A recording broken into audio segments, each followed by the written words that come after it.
What's your English level? Hello everyone and welcome back to our channel, English with Altaf. I'm Ikra. And I'm Altaf. In today's video, we are going to talk about a very interesting and useful topic. What's your English level?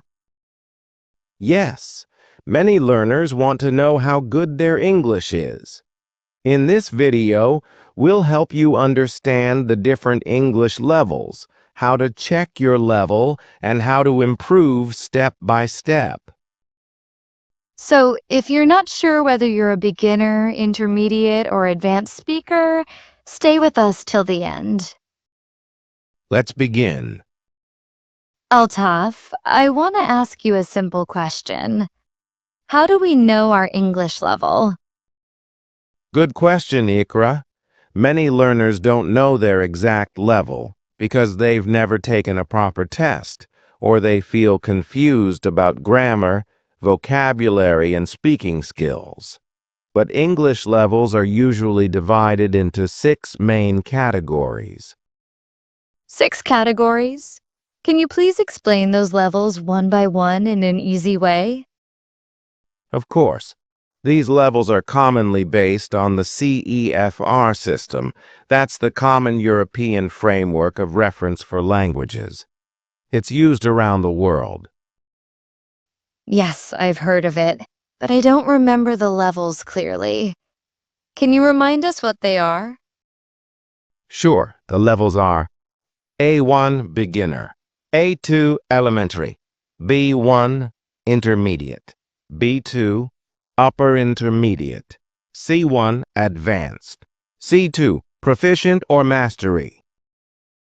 That's helpful. So, if someone is just starting to learn English, they are A1, right? Exactly. Let me explain these one by one in a simple way. Great. Let's start with A1. A1 beginner. If you're at this level, you can understand and use simple words and basic phrases. For example, my name is Ikra. I am from Pakistan. You can introduce yourself, talk about daily routines, and understand very simple questions. Like, what's your name? How are you? Or, where do you live? Yes, perfect examples. Now, A2, elementary. At this level, you can understand common expressions and talk about familiar topics like your family, shopping, or work. You can have short conversations but still need support. Okay, so if someone can ask and answer simple questions like, what do you do? Or do you like tea? They might be at A2. Yes, exactly. Next is B1, intermediate. This is the level where many learners get stuck. You can speak more confidently, describe events, and talk about your plans. For example, I'm going to visit my friend next week. Or, I saw a great movie yesterday.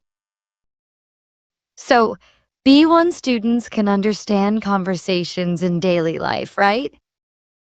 Yes, and they can manage in an English-speaking country like at a restaurant or hotel. What about B2? B2, upper intermediate.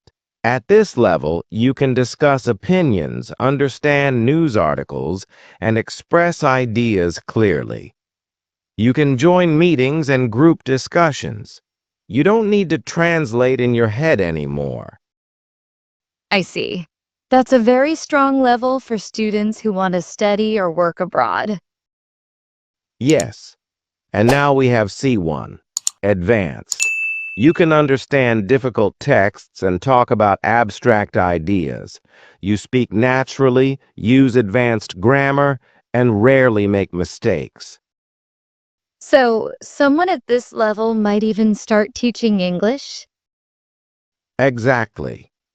Many English teachers are at C1 or C2 levels. Finally, C2, proficient. This is a native-like level. You can read novels, understand jokes, cultural references, and speak without thinking. Wow, that's amazing. So, Altaf, how can someone know what level they are without taking a big test? Great question. You can ask yourself a few questions. Can I introduce myself and talk about my day easily? Can I talk about past and future events? Do I understand movies or news in English? Can I write emails or essays without help? So, self checking is one way. Are there any simple online tools that can help? Yes, there are many free English level tests online. Websites like Cambridge English, British Council, and EF Education first offer short tests that give you an idea of your level. That's helpful. But sometimes learners feel shy or confused when they can't speak fluently. What do you suggest? I always tell my students, don't feel bad if your level is low. Everyone starts somewhere. What matters is your practice and attitude. Even native speakers make mistakes. Yes, that's true. And with regular speaking, listening, reading, and writing, we can improve. Exactly. Let me share a tip. Focus on small goals. For example, if you are A1, make it your goal to reach A2 in 3 months. Learn 10 new words daily, practice short conversations, and watch simple English videos. That's a very useful tip. Don't try to jump to C1 in 1 week. Yes, learning English is like climbing stairs, one step at a time. I agree. And one more thing. Speaking with others helps a lot. Even short chats in English build confidence. Exactly. Try to find a speaking partner or join an English club. If you can't, talk to yourself in English. Describe what you are doing. For example, I am making tea now, or I am going to the market. That sounds funny, but really works. Yes, it really works. And always remember, mistakes are part of learning. Don't be afraid to make mistakes. Right. Altaf, I have one last question. How can learners track their progress? Good point. Keep a notebook. Write down what you learn every week. Record your voice while speaking. After 1 month, listen to your first and last recording. You'll hear the improvement. Wow, I love that idea.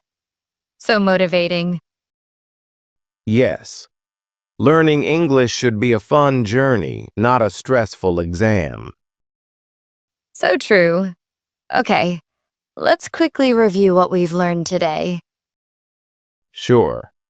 Today we talked about how to find your English level using the 6 common levels from A1 to C2.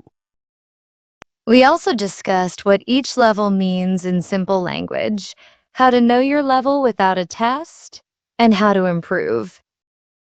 We shared tips like setting small goals, practicing daily, speaking regularly, and tracking your progress. And we reminded you that mistakes are okay.